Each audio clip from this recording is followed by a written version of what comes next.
Welcome to Triumph and Disaster, a show dedicated to manly creativity and culture. Brought to you by your host, Cameron McHarg.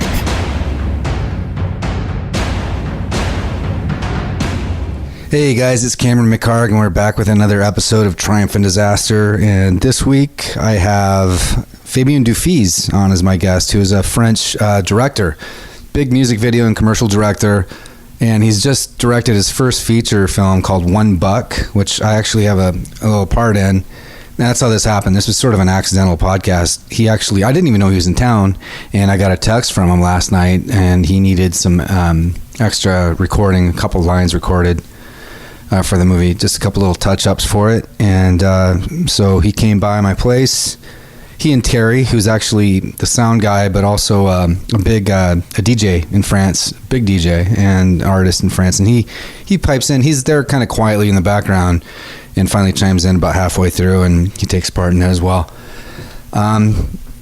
So yeah, it was a bit of an accident, but we just decided to do this podcast right after the recording, and we all walked around to a corner store, and those guys bought some beer, and we came back and just sat around and had a talk. And it's different, and looking back, I'm actually glad. This is it's really a different tone, and I like it. I like that every conversation is different, and not every show is exactly the same. This one actually, it gets into quite a bit on social issues, because that's really what motivated his movie, and his next movie that's also coming up really is fueled a lot by not so much, I don't want to call it political, but more social issues. So that's what we talk about quite a bit, among other things. And I hope you enjoy it. It's Triumph and Disaster. Hey, you guys. I'm here with Fabien Dufils. Did I pronounce that right? Dufils. Right out of the gate. So, you want to introduce yourself, man? Just see where you're from. Obviously, you have a little bit of an accent. Or do you want me to go ahead and... So...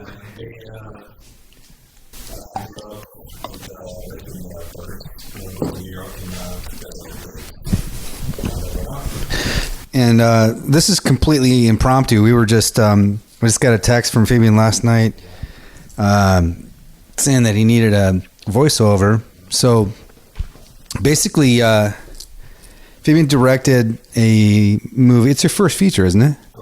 Yeah, called $1. And let me back up. Let me back up just a little bit. We'll back up just a little bit.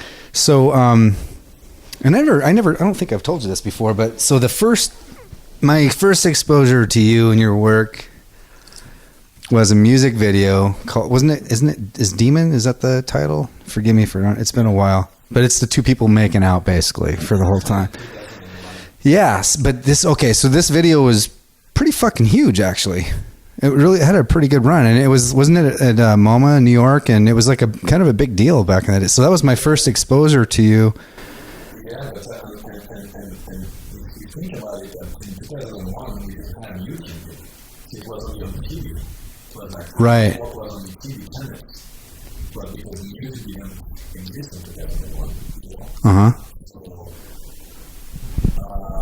yeah, it used to be, I don't know, at this point,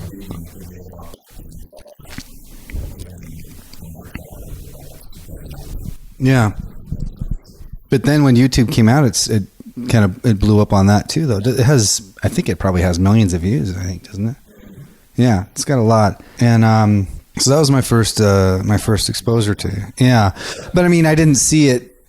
I mean, I saw it on YouTube the first time. That's when I first saw it. And then we kind of got in touch online. And then we were going to do a short. I was going to act in. Yeah, about some crazy psycho thing, right? In the desert. Name was it? Yeah. Yeah, I do too, actually. It was actually pretty badass. But anyway, so back to $1 in your work. So you do a lot of you're a real visual artist. You do a lot of well, I'll say it for you then. I think you are. And You do a lot of just really beautiful stuff. And I'm going to post, I have a blog, triumphantdisasterblog.com. And when this goes up, I'll post anything that we talk about. So I'll post this demon video, and I'll post the trailer to $1 and anything else we talk about.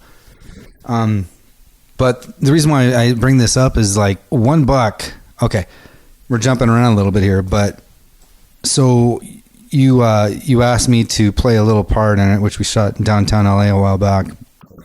And when I was there, you showed me footage from the movie that you've shot. It was in Louisiana, and it's pretty fucking hardcore. So it's a departure to me from what I would think or expect you to do. I mean, if you just look at your work before this movie, this movie is a really hardcore, gritty movie, and yeah, right.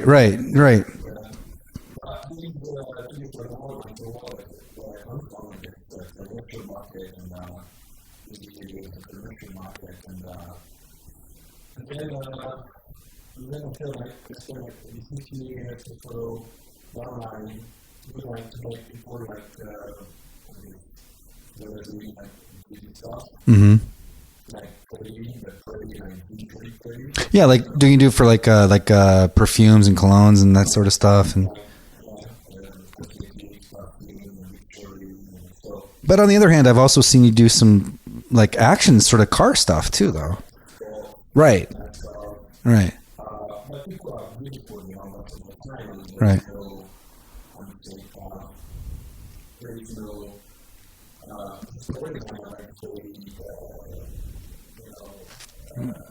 Straightforward and simple. Yeah. Yeah.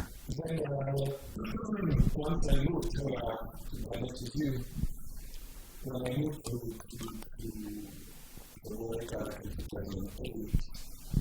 and based on like this 5 years in Ireland in Europe, and it's my region, when I think about America. Mm-hmm. America, like when you have French people, French guys, like America, and Tell me about that. That's interesting, Tim. Yeah, no, seriously, I want to hear. But what would be yours, and what do you think that would be yours, and also what you think the typical view would be?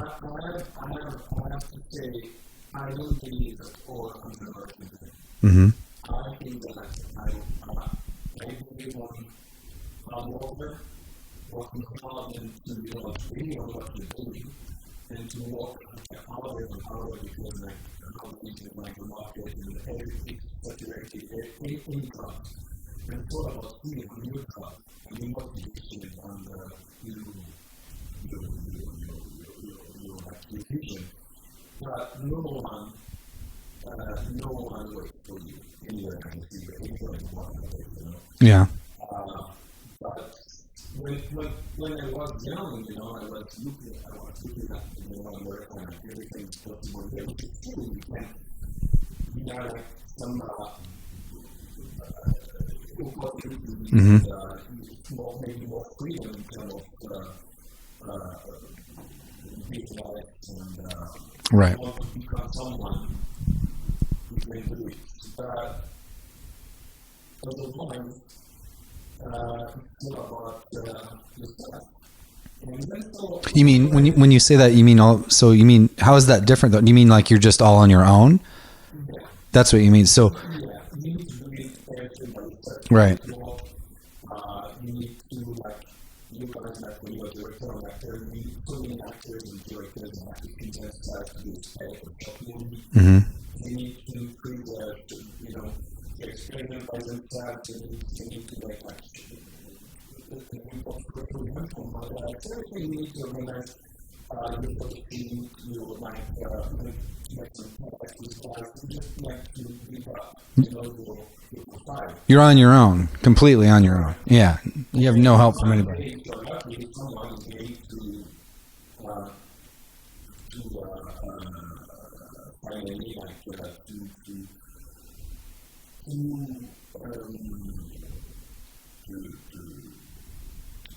spot me, Right. Or discover. Yeah. So when I moved, it was the very first time we moved to London, obviously, like, going from New Jersey, I never thought to see the gap between, The classes? Yeah, we were just talking about that when we were talking about Detroit earlier, which I'd like to talk about too. But so, yeah.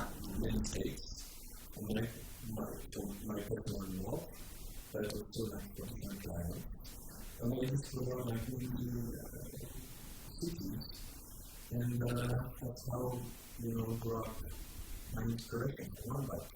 So when you say there's no American dream, there is a huge gap. You mean the gap? I see what you mean. So the middle class is disappearing, and the gap is widening between you have a shitload of money or you're dirt poor, one or the other. So that is that way. So, but do you feel like the chances for the people that are poor are less and less and getting further and further away to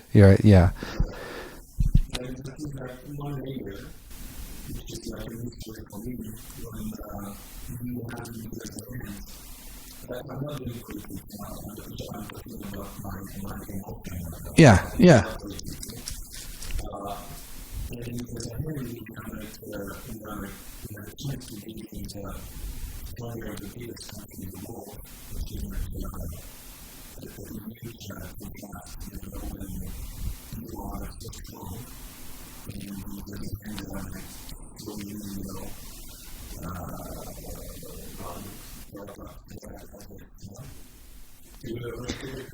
We are not alone, by the way. Do you want to introduce yourself real quick? He's been sitting here silently this whole time. We're just waiting for his chance, but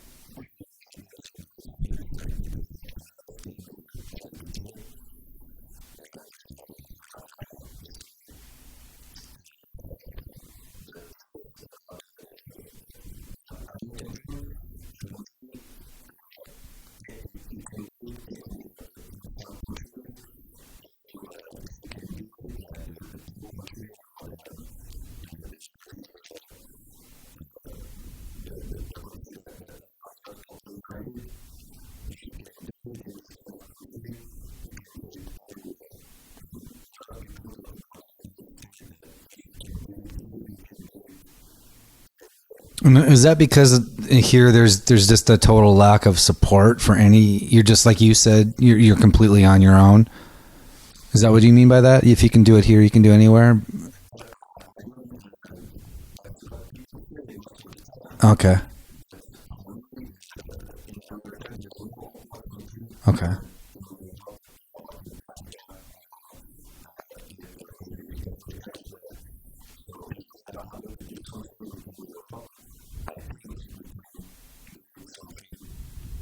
Here, so it's completely the opposite.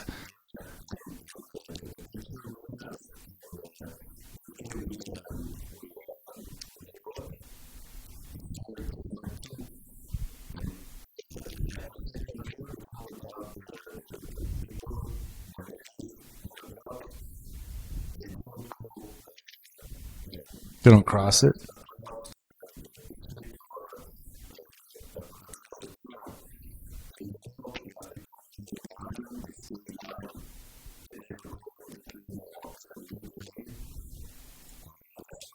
Right.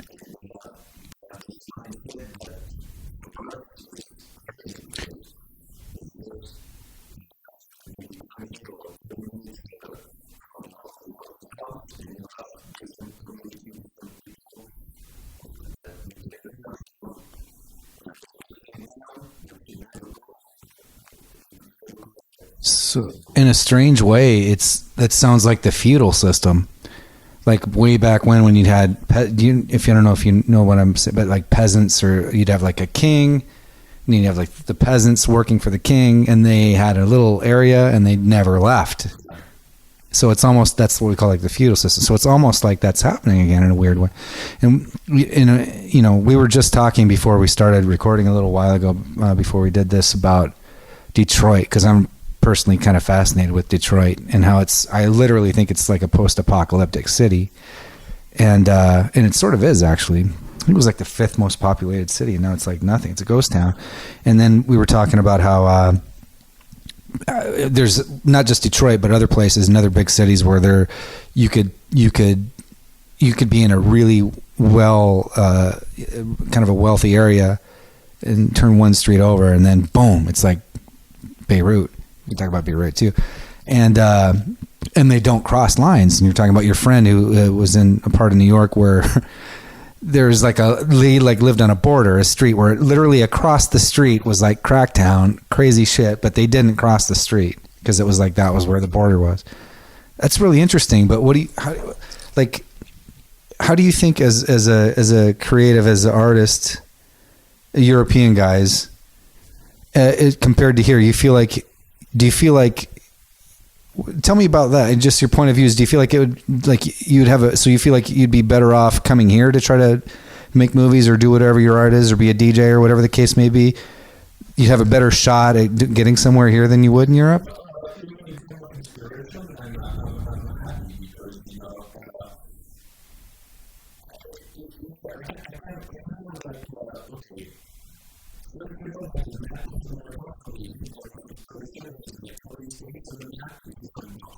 Mm-hmm.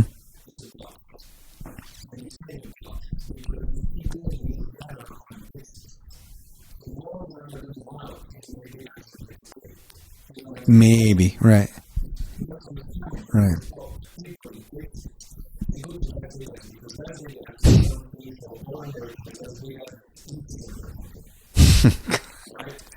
That makes me sad. It's true though, when you go, that's what you see it. Yeah.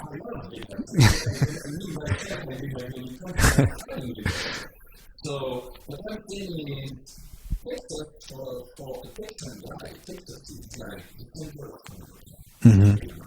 Right. Okay.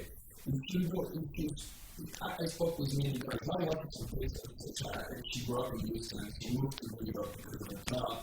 But everybody, our friends, or even like me, all people I met in Texas, it's New York is another war for them. Yeah. But we cannot compare a French country, which is the third size of Texas. Is Texas that big? I thought they were about the same size for some reason. Is it really? We can compare what is not comparable. Yeah. We are a very small country.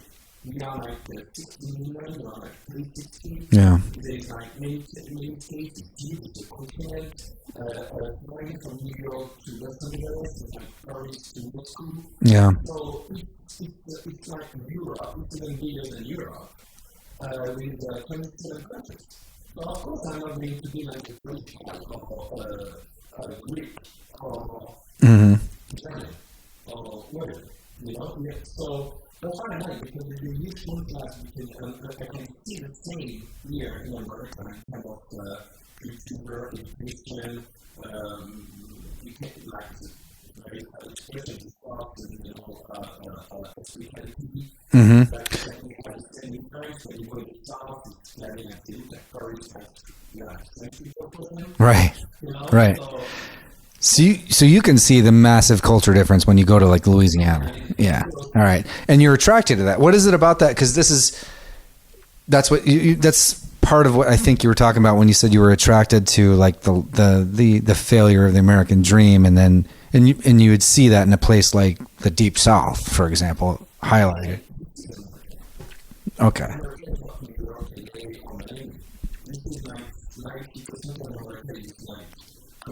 Yeah, that's true. That's true. And this is like real people like who are living as farmers, like walkers, they are good America. And this is a real America. This is my inspiration, so I go there and I meet people like they have no idea about my job. Yeah. Because this is like on TV, and this is real people, and Like, it's very French. It's not, Paris is not French. You know, the countryside is French. Paris is a small town. It's like 5 million people, and we have like 60 million people. Yeah, right. You know? Right. So it's like 10%, 5%. And if you, back to back, you take Italy, what my community is, like 5% American. Right. Not population wise, but culturally, yeah.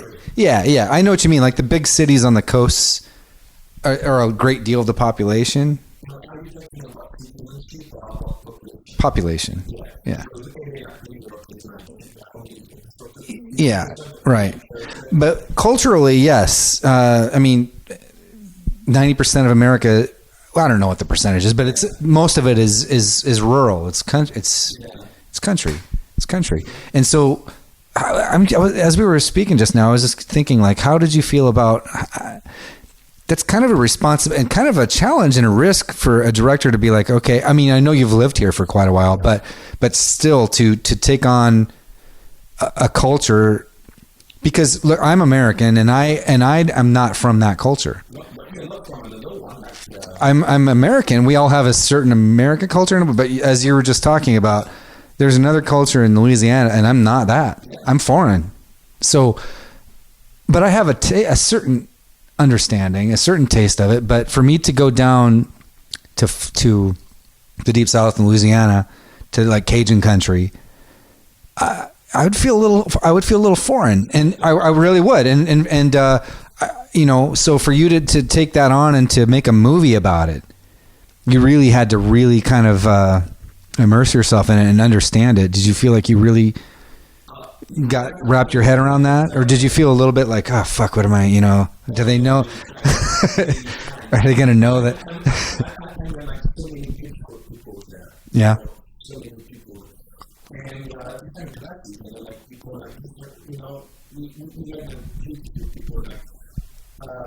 But region after, when I was very young, it was like for me to be complete, you know, like Louisiana, in terms of inspirations, like yeah, that Southern Gothic kind of darkness and grit. Yeah.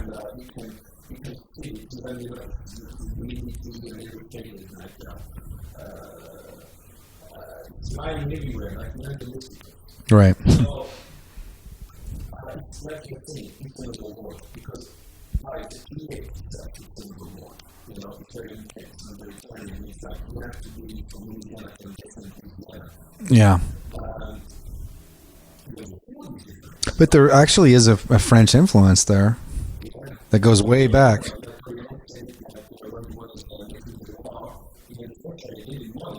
That's right. That's right. We bought it from you guys, didn't we? Yeah.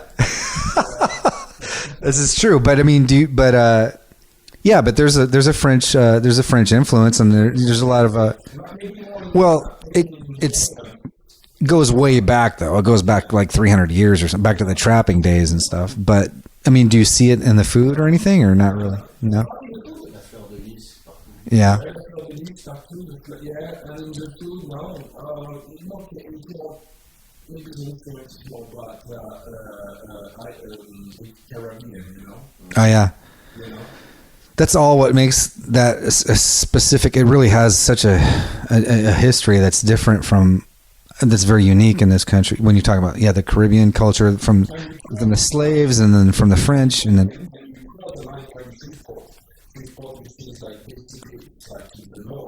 Very far from New Orleans.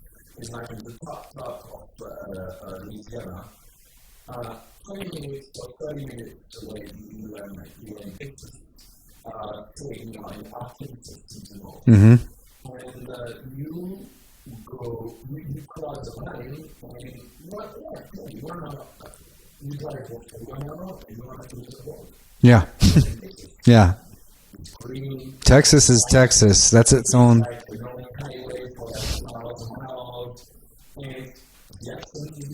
Mm-hmm. The population is different. like, this is another layer, like, the community in terms of Caucasian and Black and Latino and, Yeah. So, yeah. And that's why, like, this is like, when I'm saying about Boston, because I have, like, every state, maybe not the same in France, because you don't have states, you have regions. Yeah. Right? Guy from Normandy, brothers Normandy. Mm-hmm. Right? Mm-hmm. It seems like Normandy is the best region in France. Right. In Marseille, it's going to be the same everywhere. Totally different, though. Yeah. South of France versus, like, basically, So the West Coast. yeah, Just in case anybody out there doesn't know where those are. in New York, like guys from Brooklyn, they like, Brooklyn is better than out there, everything. So this is all exploration, Are you still, when we started out talking about this failure of the American dream, and are you still fascinated with American culture? And are you disappointed by that when you say that, or?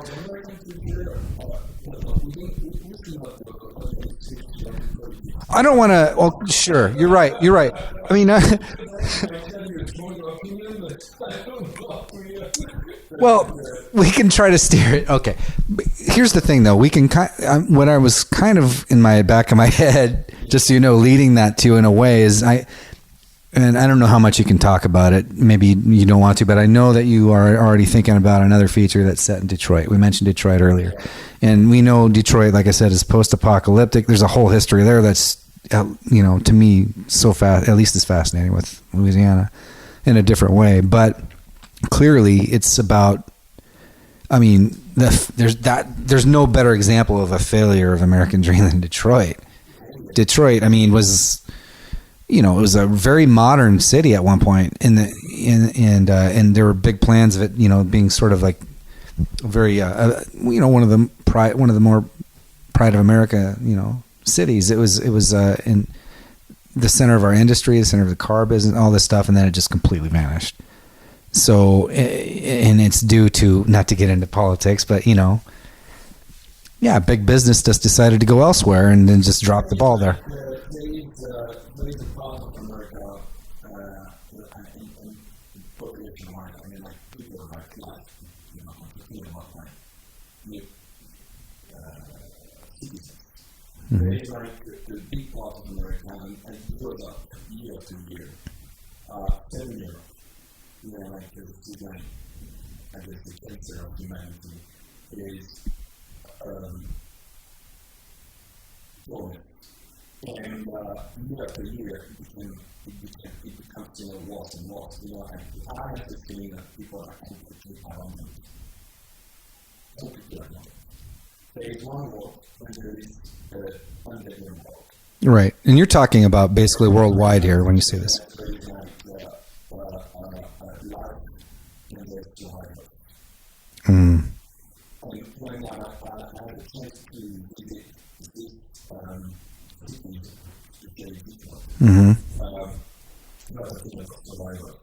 of course, people are going to say, these people, they take advantage, they have like things turned, some making 20, okay, yeah. Like blah, blah, blah, blah, blah, blah. But at the end of the day, first of all, they are American people. It's America, so we can't find it. And go ahead. And secondly, talking about people who try, it seems like actually we have a big contrast. And it's okay, let's go a little bit of politics, worldwide politics. We have a big contrast about, on one hand, like the population is like each other. About like, these guys taking advantage of social type or whatever. Mm-hmm. I'm not talking about like $500. We can use like free medical, free food, benefit card, all this shit from the government about, you and people who are paying like some taxes. And on the other hand, you can run the TV and have that kind of a story. who are Right. taking not 500 dirhams, but billions and trillions of dirhams. And No consequence. no consequences, nothing. So honestly, I'm not going to change the poor family who are even because they try to survive. I'm not going to keep their ass out of their home because they keep for $500 compared to the billionaire who doesn't pay any tax and steal money and doesn't affect the community and the society because he hides his money somewhere Yeah. and he doesn't want to contribute to anything. So that's why like the contract is so violent, Yeah. actually. Yeah. That I don't understand it getting worse and worse because people don't understand, and you know what? If you believe what you see. And when you see TV and stories about these people who cheat for $500, you believe on it. Mm. People who cheat for billions, you don't say anything because you see it's physically hiding. Yeah. You know? Yeah. It's not even on TV, it's like some paper, some newspaper. You don't have any faces. Nowadays we do have some names, but it's like digital. It's like numbers in the bank. Right. So it's not even people who are like in front of the house, the garden, or whatever. You don't see them with the TV or whatever. You have no you have no Or perspective. Yeah. So that's why it's very abstract. And people they get upset against what they are seeing. They are like every day. Life. Right. The real life, every day. And every day you watch TV, you go even to the supermarket or whatever, and you look at all these people with taking advantage or whatever, like in the hospital or whatever. So Right. you're confused and you make some amalgam, you know, when you break down everything, you know, and you don't make any difference anymore, you know. Okay. I can't think of the word that you're coming up with, but I understand what you're saying. And but the real fight nowadays is to go back to I'm not like contenders, so I don't want to speak now. It's okay. The way I think we need about justice, and the justice is not about two people who are fighting for $500. It's a black, like you are talking about black factor. Yeah. Absolutely. Yeah. And we're not even talking about like we're talking about Really big difference. This reminds me of. Do you ever see The Insider by Michael Mann with the? So I remember it's been years, but the scene just had such an impact on me when I saw it, and it's just really the way it is. What you're talking about, and that's the way it is. You know, this was all about big tobacco. If anybody hasn't seen this movie, you go see it. You should see it, but it's excellent. It's extremely good. But so there was a big story about tobacco covering something up about how it's killing everybody and whatever. And so long story short, these guys come in, some media center, I don't know, it was a TV station or whatever it was, a major network. Basically, the tobacco company bought the network to take care of the problem. So they just moved in, bought the network, boom, problem solved. No more news about tobacco. So, and that's not far from the truth. That's actually part of what's causing what you're talking about as far as people see certain things, because it's all in this is the first time, by the way, I've never gotten into political stuff, and that's so whatever. There's not really any big rules with this, but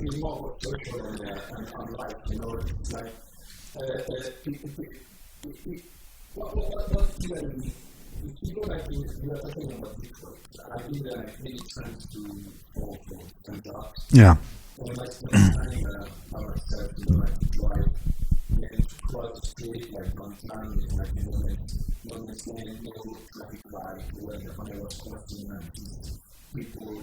Cops don't go there. Nobody goes there.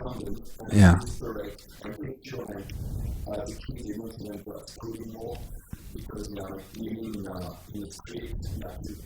It truly is post-apocalyptic. It's like out of a futuristic movie or something.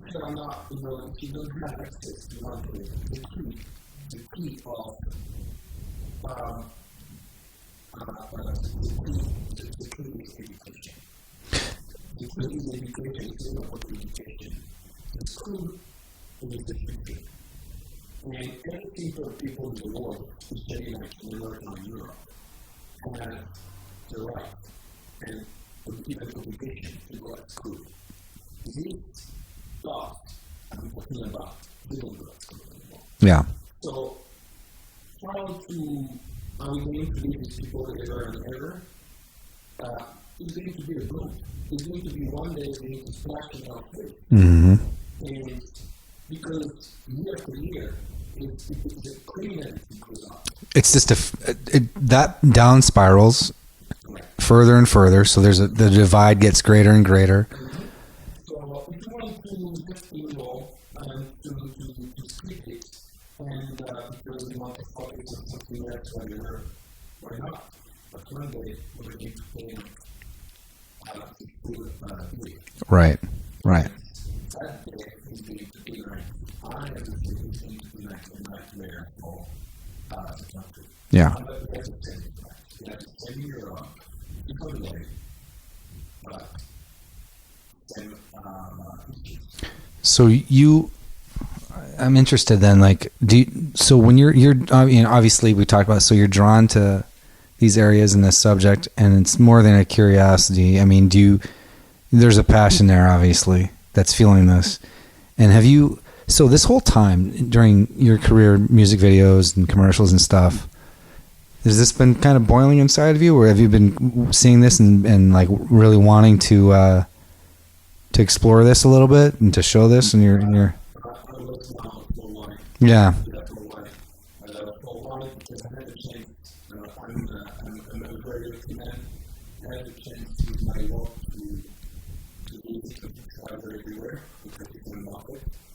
So I had a chance, like, I went to Africa, Middle East, and Asia, and Russia, and I explore, like, when I go to visit this country, I love to spend time to explore, like, the real world. I mean, if I go like that, I would expect days off, like that, so bye-bye, and did my job, thank you very much, appreciate it.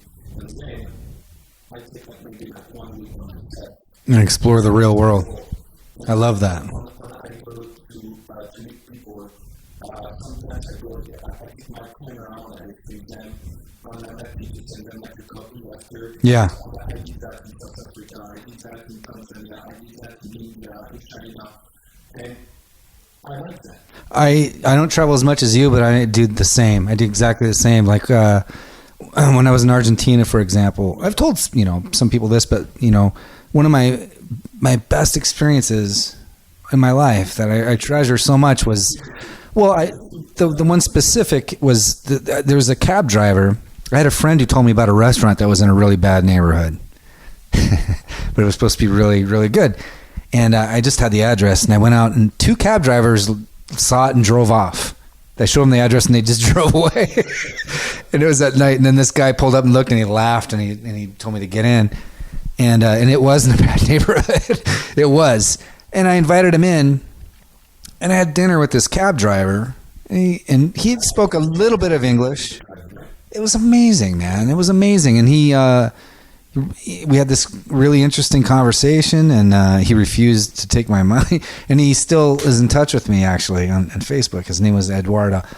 And when I was in Kiev last summer, for example, I wandered off by myself and also in the countryside. I don't want to get into that too much, but long story short, I agree with you, and I think that's what travel really is. It's when you travel, it's like at the end of the day, you hold on to things. You want happiness, and you want you want to be happy with family, take care of our kids, you want to take care of our kids, you want love, and you want to share. And this is what people take when I'm saying, this is the foundation of humanity in life, whatever. Even if you're like from America, Africa, whatever, there is always a wish. There is always determination. There is no borders for humanity. Yeah, everybody wants the same thing. Everybody wants the same thing. And that's why I'm a little, lucky It's a paradox, and I'm a little confused with America because there's a huge potential there. The potential is one of the biggest in the world because the mixity, the diversity of, first of all, I'm not even talking about color, skin color. I'm talking about, like you were saying, the north, the east, the west, the west, like picture. Yeah. And it's huge, it's a continent. It's a country, it's the biggest country in the world, We have a common culture that's sort of a thin common culture, but we definitely have a lot of cultures within it, no doubt about it. I want to be, optimistic, but genuinely, there is a huge potential. But it's all together that we can make it, and we should not fight the wrong people. We should go where it's the real law. Yeah. The real fight. And it's not, I go back to that. It's not like about like 10 or 15 or even like 10 million people who are seeking their needs every day because they take advantage of survive. Because they're talking about survive. Even we can reach people who are getting 2, 3, or 4 breaths from the government. You just survive. You go downstairs, you pay the food for your things, you take cover beers, and it's bad. Yeah. It's not like they're not in the 5 hours play, like it's flying and beers and blood cloud, it's, Yeah. No, the just play the game when it's told to be free, it's just to survive. So, we can, of course, we can start on focus on this. But the real problem is not there. The real problem is like huge numbers. I know what you're saying, actually. I don't want to get, I'll go ahead and say that I agree with you. I'm not going to get into too much detail on that because that's just not the focus of this, but I don't give a shit. I agree with you and I know what you're saying. I'll say this. Okay, I'll say it. Our problems, look, this is an emotional issue more than anything. It's not a rational one. I'll just say this very briefly and move on. No, our problems are not by the Mexican guy mowing a lawn in Los Angeles. He's not doing any fucking problem to the country. The problems are the banks and the big fucking corporations who almost put us into a depression with the mortgage crisis and the housing crisis and these other things, almost into literally a depression that caused wars for companies like Halliburton and oil. I'm probably losing listeners right now doing this, but the guy who is your gardener, who's an illegal immigrant, no, he didn't cause the war and he didn't cause the recession or the near depression. No, he's not causing the problems. So there it is. I'll probably not talk about politics too much again, but there it is because it's important. It's important. You need to be clear, because you see, like, once you travel, you don't bring one thing. But I mean, when you really want to see and understand, you don't believe on what people want to show you. And I'm not saying Yeah. And our perspective is very small. We don't see, we think we see the world because we see what's on TV, but look out your window, you only get to see that much. That's all you see. And that's not the world's a big place. And that's again, back to the travel and everything. So you can actually see things firsthand. But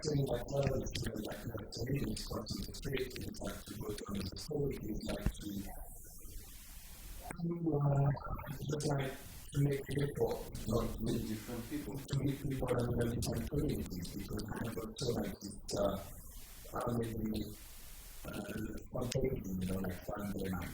It's getting better, but the diversity, we don't quite even choice, because in one century, we're talking in 2016, you will get one year, but like another year, we don't have it anymore. We don't have like one citizenship, and how you get to do it basically because of the demographic. Yeah. And so the one is like,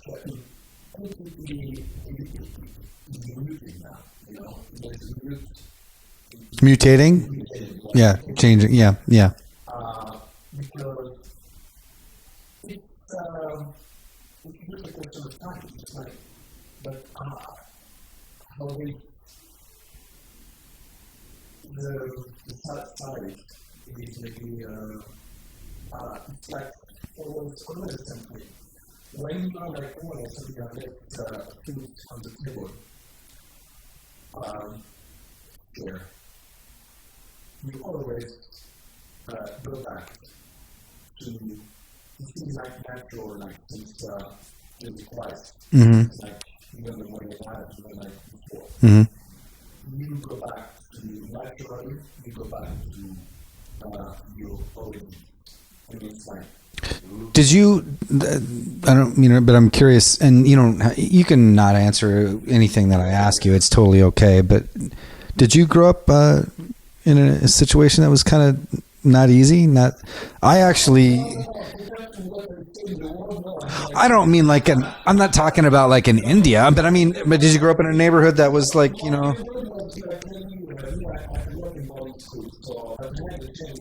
I had a chance in my boarding school. It was like a worldwide boarding school. I mean, I got like with people like from Africa, Arabian, Middle East, everywhere, Asia. So I had like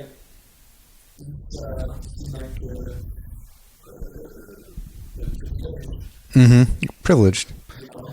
So that's interesting. I think that's interesting, actually. That you had that experience and I think it's actually it's respectable it's just that you grew up like that, but you still have this passion for. What about I had this thought just now. I don't know how to say it in French, but the movie Hate, is it Lane? Was that an influence to you? Was that a big movie for you? Was that a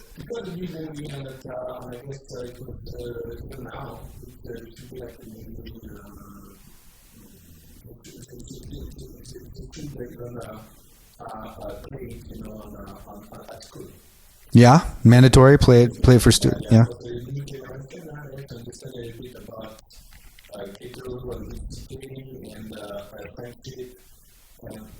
Do you think it plays a part? This is like, by the way, if anybody hasn't seen this movie in America, it's called Hate. It's called Hate. It's fucking. It's probably almost about 20 years old now, and it's fucking amazing. It still holds up. So go see this movie if you haven't seen it. I remember seeing it on a VHS tape. Actually, I was blown away. I mean, a lot of times Americans don't like to see foreign movies or whatever. The subtitle. Don't worry about it. There's not even a lot of dialogue in this movie. Not really, but it's pretty fucking brilliant. Yeah.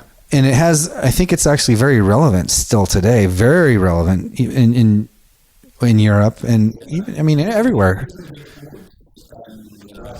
Yeah, but it holds up now. I mean, everything that was going on in that movie, it's like it's even, I would say, even more now than it was then. Yeah, and then you can argue that even problems with terrorism are related to that. Yeah, or no?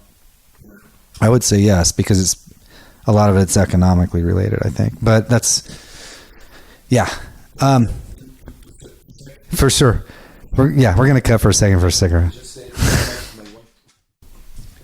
All right, so we're back. We're just talking for a minute, and here I just wanted to make something clear with you guys with this whole political thing. This isn't obviously something that I've talked about before, and I probably won't again.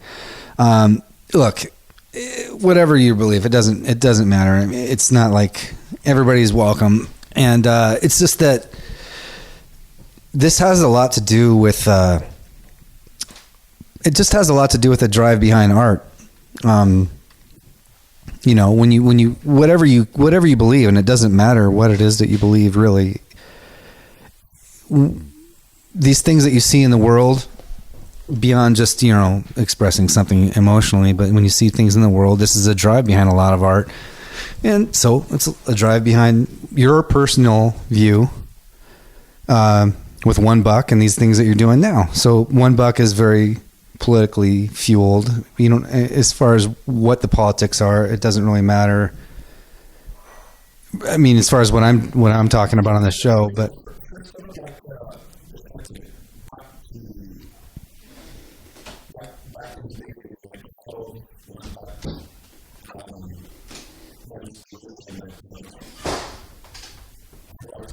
Mm-hmm.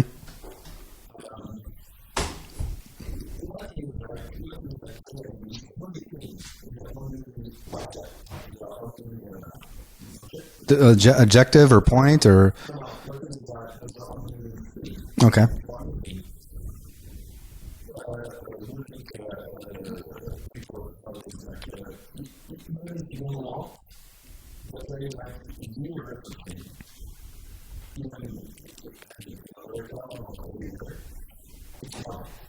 Mm-hmm.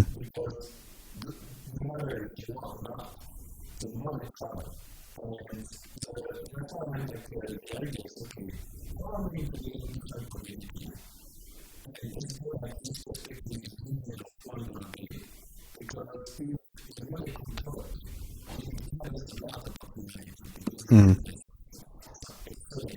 Mm-hmm. Like a fly on the wall. I don't know if you know that term. Yeah, okay.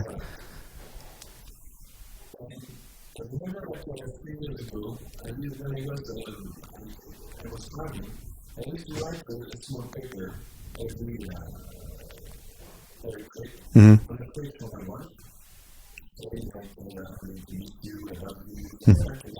Yeah, a little goodbye note.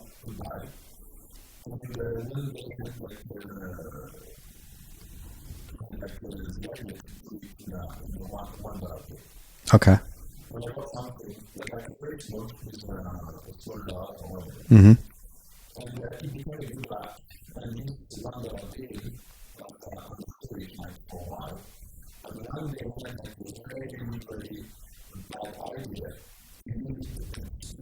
Uh-uh. Yeah, like a pack of cigarettes or something. Yeah.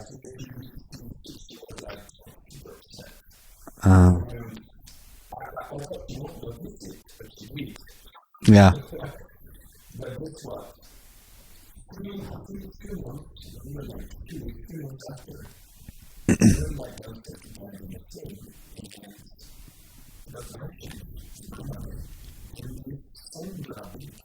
Whoa, you got it back. Wait, at the same place?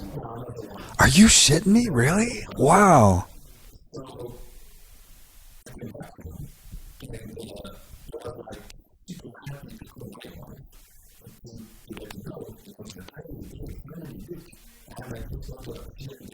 Mm-hmm. Right, you just wrote it on there again. Sure. Right, right. Okay. Yeah.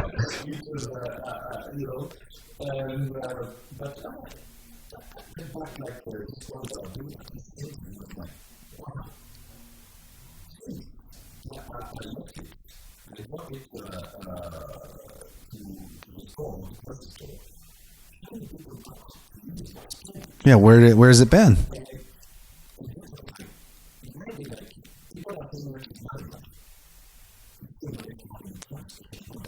Yeah. Right. Right. Right. Right.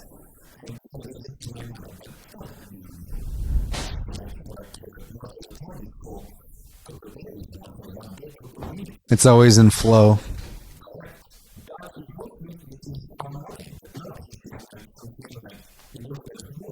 Yeah.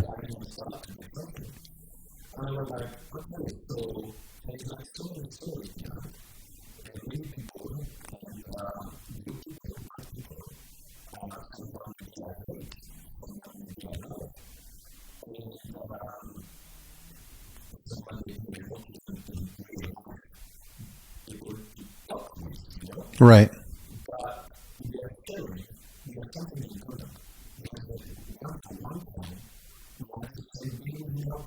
Right.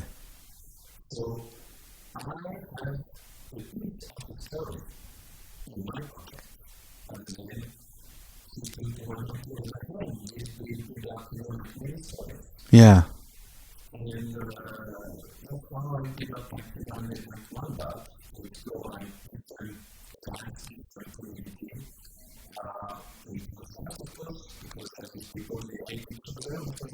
Yeah.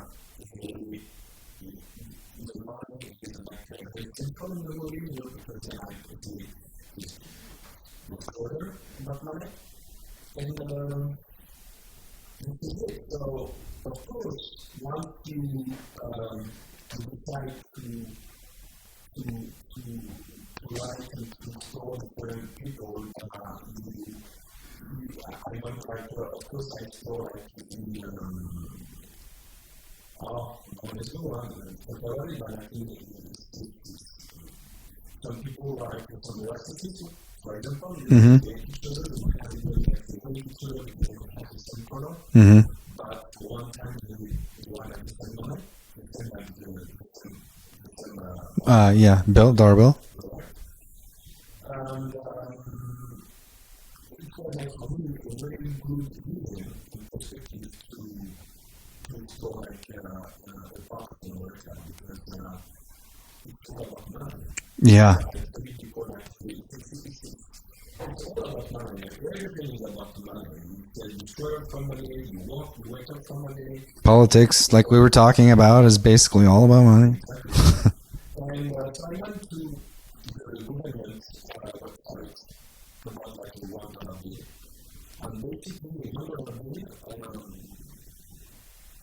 has like a time 60 months before to die. Before it's destroyed. Recycle That's it. It's only like, wow. and in the countryside it is not covered so much. Right. Like we talked about. Yeah. And I was like, wow, that's crazy. And then statistics, the most important people. That it exchanges hands during its life. Yeah. And then after that, the $1 destroyed and making it on. So this is like the foundation of the movie. And of course, I had like a good time to create like my character. And what's so the movie's done. Like we started out when we started this. There's just a couple little touch up. Like we did a little voice ADR looping or whatever it's called now. we did some voiceover for a French actor that was in it, right? That needed an American accent. So we did that. So there's just a couple tiny little tweaks that you're doing, but it's done. So what's the state of the movie now? What's the plan? I mean, you don't have the distribution or anything like that yet. We are in touch with different distributors, buyers, etc. But the movie is done, editing. We started already the programming and the mix and the sound, all the parts. I guess it will be hopefully by July. Okay. Which is, you just show me the trailer. Is the trailer, is it online anywhere that I can put on? No, I can't show it. Okay. But there's something. Okay. Well, maybe I'll wait. Maybe hopefully on the blog we'll have that trailer, or I'll put it, if I put it out when it does come out, I'll just put it on the blog, but I'll do that. And then the movie that you're planning for in Detroit is almost done being written. And then it's, obviously, because it's in Detroit, it's touching on some of these subjects, but do you want to talk anything about that, or do you want to not talk about that right now, about what this movie's about? You can pass on that. Do you want to talk about it? Hold off on that.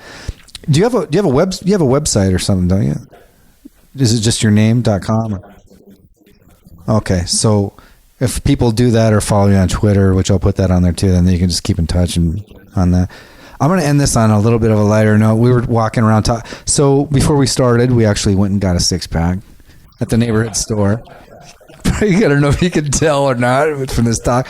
And we were walking and talking and just catching up on what we were doing, what we were up to. And you were asking, and we were talking about LA, and you were asking about, when I first moved here and different stuff and my first jobs. And then you said, whoa, you were joking. You're like, what, were you in porn? So, okay. All right. So before we go, when I first moved to Los Angeles, I think it was 26 years old, and I worked at this place called Costco. So I just got this crappy job as the guy at the door, where you basically check everybody's member's card when they come in, and, or receipts when they leave. And so this guy's walking out one day, and he's like this total Armani suit, kind of CAA agent looking guy. And he's walking out. And so if any of you guys want to see a picture of me, it's on my blog, like about the author space. You can find a picture of me, or just find. You can find me, Cameron McCarr. Look me up. I'm not like a model-y type dude. I'm just kind of a dude. So I have to preface it with this. So this guy walks by and does kind of a double take on me, and he says, "Hey, you ever do any modeling?" Which made me laugh in his face. I laughed, but no. And he breaks out a card, and it was a management company. I was an actor. I was acting a lot back then. I was doing a lot of theater and stuff back then. So I was acting, but modeling thing was the furthest thing that I would ever think of. And so I had this card, and he gave it to me. He said, "Yeah, call the office and make an appointment, and we'll see you." So he left, and I had it for a couple days, and I thought, well, shit, maybe I don't know, maybe I could do like stuff for trucks or something, or beer or something. I don't know. I'm not going to be like obviously I'm not doing some Calvin Klein guy or something, but maybe there's something. I don't know. I'll give it a try. So I kind of researched it. This is actually so long ago that the internet was not really top of the game yet. I don't even think Google was around yet. So I had to kind of call around, and it was in Denver, and it was a real thing, and they really moved, and they had this office on Sunset Boulevard. And so I called, and I made an appointment with the secretary, and I was like, well, shit, maybe this is one of those stories where you get discovered, like the drugstore in the 50s or whatever. So fuck, I went in there, and I go there, and it's this huge suite, this entire floor of this building on Sunset. And it was full of all these mainstream posters, like back then it was like Titanic and all these. And I thought, holy shit, man, maybe I got discovered. Maybe this is kind of amazing. And I had all these headshots. Back then you actually had head pictures. It wasn't just online, and these big black and white headshots and all this, my resumes, and I was ready to go. And they had me go wait in his office, and I sat there, and he comes in, here he comes, and he has a seat, and I give him my pictures and stuff. And, he's talking and talking about what I've been doing and stuff. And then he breaks out a portfolio on his desk, and he was like, yeah, so we were thinking about maybe starting you out with something like this. And I got up, I was curious, so I got up and looked at his desk, and he spun these pictures around, and it was a guy on big bales of hay, like in a farm, wearing like a flannel shirt, nothing else, with a big heart on his hand. Yeah. He's like, yeah, you got this, you got kind of a good, military look, you could do a lot of money. And he's showing me pictures of all these like girls, and he's like, but the real money's on the other side, like with the guys. And I was like, oh my God, my heart just dropped, and I couldn't fucking believe this was happening to me. And he gave me, I was so embarrassed that I couldn't believe this fucking happened to me. But he actually gave me a contract. I still have the contract somewhere. I kept it. It was like, it was crazy. It was like he was such a hard sell. He couldn't believe that I didn't want to do it. Like, that's a whole nother subject. But anyway, yeah, that was my, and then like a couple days, so I was like, oh fuck, get me out of here. And I was so like embarrassed. And then like, it was like maybe a week later or something, I get a call in the middle of the night. And Judge Judy, that bad TV show, Judge Judy. So he's like, hey, this is Nick, or whatever his name was. And he's like, hey, so tomorrow there's a show. It's on the Playboy channel. It's called Judge Susie, like Judge whatever. And he was, I don't know if you'll understand what this means, but he said, all he said was, no pecker, just ass. So it means you don't have to show your dick. No pecker, just ass. And I was like, dude, don't call me again. But that was like my first little foray into this town. So, but long story short, yeah, I did 10 years of porn. My name is Dick Savage. Look me up. No, I didn't. I didn't do any porn. So that was it. Is there anything else you wanted to talk about? Before you want to Fabien Dufils? No porn experience? No. You haven't said much. You didn't want to chime in on the whole political thing, but what about you said you started out DJing and stuff. Do you want to talk about that or anything else before we hang it up?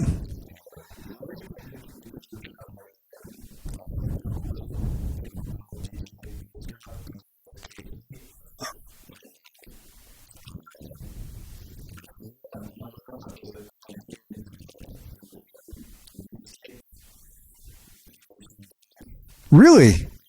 I didn't know this whole fucking time.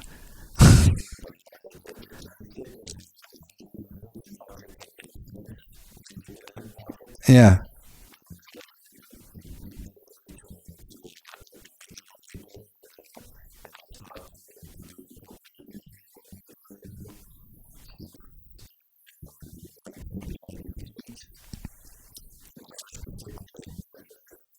Do you have any music on the soundtrack or anything, or no? You guys working together that way?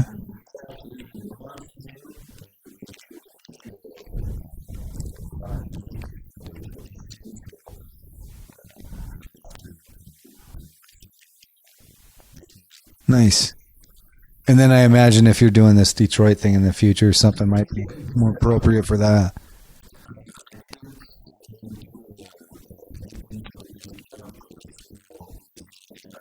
Yeah. But Detroit, perfect. Yeah, perfect. Well, if there's anything I can post, you can tell me off the mic, and I'll put it on the blog as well.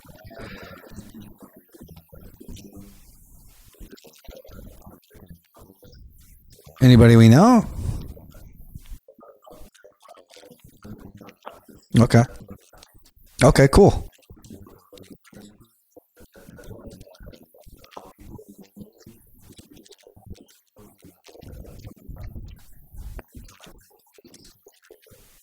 Yeah. Very cool.